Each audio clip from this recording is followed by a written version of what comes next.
So what do you say? Do you want to do the review with me? No? Why not? Ugh. You know I've been wanting to do a collab with you. Why can't you just... What? You want me to get by without having you on the show because you think that would be more rewarding? I guess you do have a point.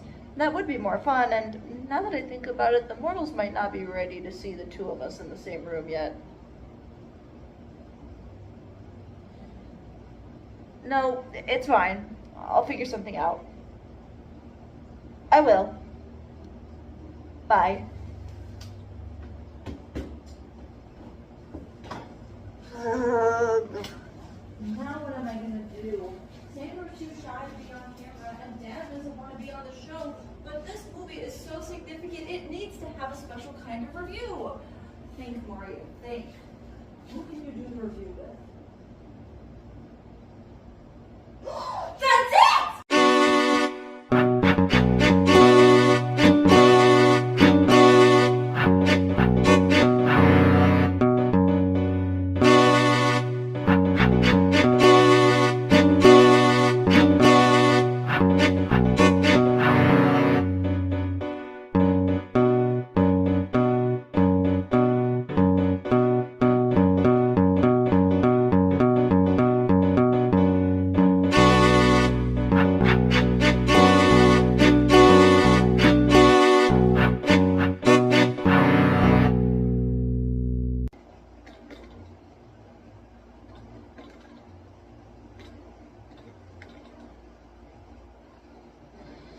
No, I just can't do it right now. I'm too nervous. Maybe I can ask Sandor to call him for me. I'm sure he does. How long have you mortals been there? What am I saying? The question I should be asking is how long has Sandor been recording this? Wait a second, what am I saying? I'll just cut the whole thing out in post. Greetings, mortals! Welcome to the long-awaited second episode of Marya's Toony Terrors. A little over 2 years ago, I posted a review of Little Shop, an animated series based on the horror comedy classic The Little Shop of Horrors and its better-known musical adaptation, Little Shop of Horrors. I know I've been teasing a Vincent Price special for a long time, and I feel like the whole affair would be a meme by now if I was more famous. But to be honest, I'm just so worried about getting it right. Vincent Price means a lot to me, as I'm sure he does to you, and I want this special to be a love letter to his life, work, and legacy. That's a tall order when Sandor and I are the only full-time members of the production team. But trust us, it's coming! We promised you'd have it by the end of this year, and we don't intend to go back on that promise. In the meantime, however, we have a fun little Toony Terror to review and discuss. Yo soy, era, Frankelda. Y la historia que les voy a contar la escribí en mi libro de sustos ocultas. What you just saw was a clip from the pilot for the series Sustos Ocultos de Frankelda, or in English, Frankelda's Book of Spooks. That pilot was uploaded to the Cartoon Network Latin America YouTube channel on November 11th, 2019. The series was created by brothers Roy and Arturo Ambriz. According to an article written by Jason Miller for Facta.co, the brothers were mentored by director Guillermo del Toro. You may know Del Toro as the man behind the film Pan's Labyrinth, but the Ambriz brothers know him as, in Roy Ambriz's words, their champion. He has been our mentor since we started 15 years ago with our first short film. Even though their pilot was uploaded to Cartoon Network Latin America's YouTube channel, Cartoon Network Latin America would not be the only one to formally introduce Frankelda to the world. As the Cartoon Network Wiki explains, quote, the series was picked up as a Max original and released on the Latin America feeds of HBO Max on October 29, 2021, with the first episode being aired alongside the premiere of Villainous as part of a Halloween event on Cartoon Network Latin America. The series would be released on the US and Canadian version of Max on October 12, 2023, end quote. Recently, Frankelda returned to the world via a feature-length film entitled Soy Frankelda, or I Am Frankelda in English. I Am Frankelda is the first feature-length stop-motion animated film produced in Mexico, and despite its release in 2025, it was not released globally until it arrived on Netflix last June. I really want to review I Am Frankelda, but I want that review to be special given the fact the film is a historic first for Mexican filmmaking. That's why, instead of reviewing and discussing the movie in this video, I'm going to be taking a look at the series that started it all. This, mortals, is Frankelda's Book of Spooks. Frankelda's Book of Spooks is very short. Its first and only season consists of 5 episodes, and each episode follows a similar formula. It usually starts with us meeting Frankelda and her talking book Herneval in a rundown mansion that they have been trapped in for 150 years. The two will usually have a conversation that prompts Frankelda to tell one of the stories she has written in her titular Book of Spooks. That book, in case you haven't guessed it already, is Herneval. While each story Frankelda recounts is unique, they share some elements in common.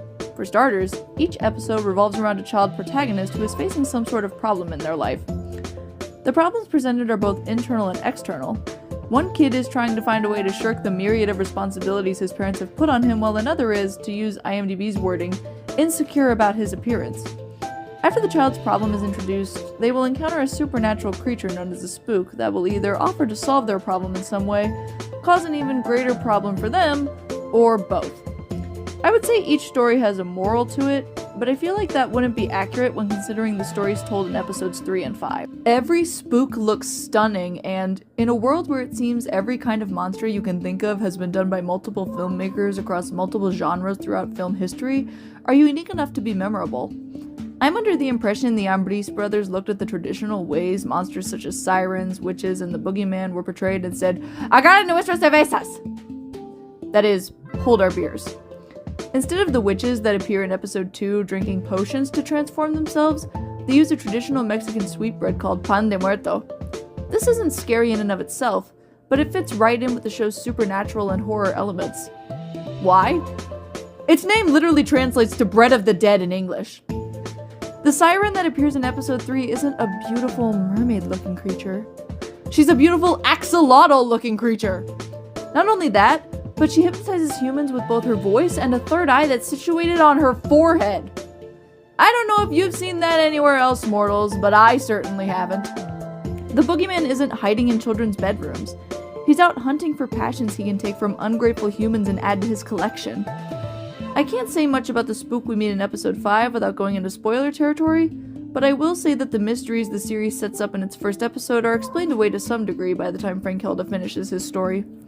The Ambris brothers made sure that every episode had hints as to what spooks are, what their connection to humans is, and what circumstances Frankelda and Herneval are facing within the mansion they're trapped in, but this ends up being a double-edged sword. With only 5 episodes to work with, Frankelda's Book of Spooks ends up making its audience ask more questions about its world than it has the time to answer. This is one of the main reasons I'm glad the Ambris brothers were able to create I Am Frankelda. The film is a prequel to the series, and making it a prequel allowed the Ambris brothers to further explore the lore behind spooks, their relationship with humans, Frankelda and Herneval's origins, and more without having to worry about the film's story overriding the stories the series already told. Sure, the film has to set up the necessary pieces in order to make it so Frankelda's Book of Spooks can fit within the overall timeline, but that's a small price to pay for more room to play with pre-established parts of a fantasy world. I think the most unique element of the entire series, other than the spooks, is the fact that every episode includes an original song. In that way, it's similar to TV shows like Phineas and Ferb that regularly include musical numbers. Spanish is the series' original language, but I find myself enjoying the songs just as much in English as I do in Spanish. This is especially the case with the series' theme song entitled Invisible Ink, and the Witches' song You Can Transform. Some mortals don't like musicals, so the songs might be enough to drive some of you away from the series. For me, however, they were able to keep me engaged in the stories as I searched for clues that would help me better understand the world the Ambris brothers had built. That's pretty much all I can say without going into spoiler territory, so I guess it's time for us to visit the bats.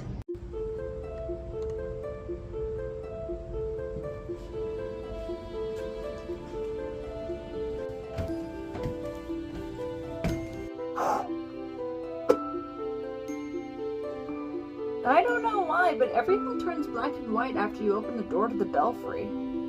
Maybe I should ask Dad about it. Nah, I'm sure it's fine. I'm sure you all know the story of the bats, but here's a quick summary for those who don't. Here at the House of Dracula, the bats are happiest when I visit them in their belfry. Therefore, giving them a chance to help with my show was a no-brainer. My rating system works as follows. 0 bats is the lowest rating, and 5 bats is the highest. It's pretty similar to the Mortal Star rating system. So what rating does Frankelda's Book of Spooks get? Well, I'm giving it 4 bats. It's a creative show that embraces what makes it unique in order to create a story unlike any I've ever seen before. It may not have had enough time to tell us everything we needed to know about its world, but it made good use of the time it had to invite us in and show us around. Unlike the last show I reviewed, Little Shop, it's a genuinely good show and a worthwhile watch if you're looking for something fun during the Halloween season. I'd recommend this to any fan of horror, stop-motion animation, or Mexican film.